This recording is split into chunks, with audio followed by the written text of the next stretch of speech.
বন্ধুরা, তোমরা কেমন আছো? আমি ভালো আছি। তো আমার এক্সাম শেষ হয়ে গেছে না, আজকে আমি ডিমপুরের মাসির ঘরে যেতে আছি। ট্রেনে করে যাব। দেখো ট্রেনটা কত ফাঁকা আছে।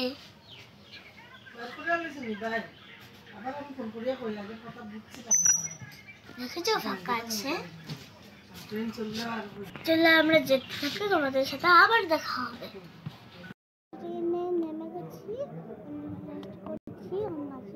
আর একটা ট্রেনে উঠবো, তারপর মাসির ঘরে যাবো।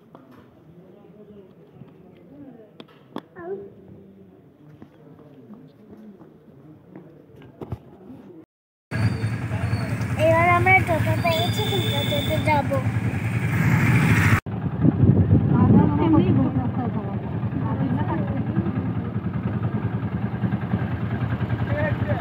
আমরা এসে গেছি।